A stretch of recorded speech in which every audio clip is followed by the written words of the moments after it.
এক দেশে এক রাজা ও রানী রাজত্ব করতেন। তাদের ৩ ছেলে ছিল, যারা এখন বিয়ের উপযুক্ত বয়সে পৌঁছেছিল। একদিন রাজা তাঁর ছেলেদের ডেকে বললেন, প্রিয় সন্তানেরা, এখন সময় এসেছে তোমাদের নিজেদের সংসার পাতার, কিন্তু আমি তোমাদের জন্য কোনো পাত্রী খুঁজে পাইনি। তাই তোমরা ৩ জন নিজেদের ধনুক ও তীর আকাশে ছোঁড়ো, আর যেখানে তোমার তীর পড়বে সেখান থেকেই তোমরা তোমাদের পাত্রী পাবে। ৩ রাজকুমারী রাজার আদেশ মেনে চললেন। তারা ধনুক থেকে তীর ছুড়লেন। বড় ছেলের তীর এক কৃষকের বাগানে পড়ল, আর সেখান থেকে কৃষকের সুন্দরী মেয়ে তীর নিয়ে এলো। দ্বিতীয় ছেলের তীর এক ব্যবসায়ীর বাগানে গিয়ে পড়ল, আর ব্যবসায়ীর মেয়ে তীর ফিরিয়ে আনল। কিন্তু ছোট ছেলের তীর এত উঁচুতে গেল যে তা আর দেখাই গেল না। বেচারা ছোট রাজকুমার ঘণ্টার পর ঘণ্টা তীর খুঁজলেন, কিন্তু কিছুই পেলেন না। খুঁজতে খুঁজতে তিনি এক জঙ্গলে পৌঁছে গেলেন। সেখানে একটা পুকুর দেখা গেল, আর পুকুরের মাঝখানে একটা পদ্মফুলের ওপর একটা ব্যাঙ বসেছিল। ব্যাঙটা মুখে তার তীর ধরে রেখেছিল। রাজকুমার ব্যাঙের কাছে তীর ফেরত চাইলেন। ব্যাঙ বলল, আমি তীর ফেরত দেব তখনই, যখন তুমি আমাকে তোমার বউ হিসেবে মেনে নেবে।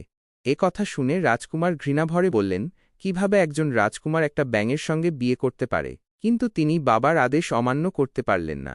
হতাশ হয়ে তিনি ব্যাঙটাকে তুলে নিয়ে রাজপ্রাসাদের দিকে রওনা দিলেন।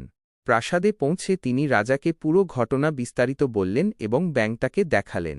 রাজা ব্যাঙের দিকে তাকিয়ে গম্ভীরভাবে বললেন, বেটা, যদি তোমার ভাগ্যে একটা ব্যাঙের সঙ্গে বিয়ে লেখা থাকে, তবে আমাদের তা মেনে নিতে হবে। সেই দিনই প্রাসাদে ৩ ভাইয়ের বিয়ে হল।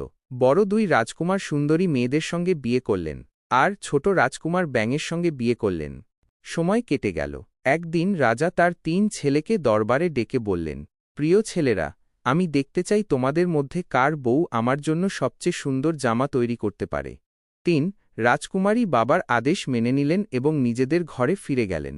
বড় ২ রাজকুমার নিশ্চিন্ত ছিলেন, কারণ তাদের বউরা সেলাই কাটাইয়ে পটু ছিল। কিন্তু ছোট রাজকুমার খুবই চিন্তিত হয়ে পড়লেন। উদাস মনে ঘরে ফিরতেই ব্যাঙ তাকে এমন অবস্থায় দেখে ফেলল। লাফিয়ে লাফিয়ে তার কাছে এসে নরম গলায় জিজ্ঞেস করল, স্বামী, আপনার মুখ এত মলিন কেন? রাজকুমার দুঃখভরা গলায় বললেন, এবার তো আমাকে লজ্জায় পড়তে হবে। বাবা বলেছেন, আমাদের বউদের কাল সকালের মধ্যে তার জন্য একটা সুন্দর জামা তৈরি করতে হবে। ব্যাঙ হেসে বলল, আরে, এ তো কোনো বড় কথা নয়। আপনি আগে খাওয়া দাওয়া করুন, তারপর নিশ্চিন্তে ঘুমিয়ে পড়ুন। মনে রাখবেন, প্রতি সকাল নতুন আশা নিয়ে আসে। রাজকুমার খেয়ে বিছানায় শুয়ে পড়লেন, আর শীঘ্রই ঘুমিয়ে পড়লেন। তিনি ঘুমিয়ে পড়তেই ব্যাঙ দ্রুত দরজা দিয়ে বাইরে এলো এবং উঠোনে গিয়ে বসল।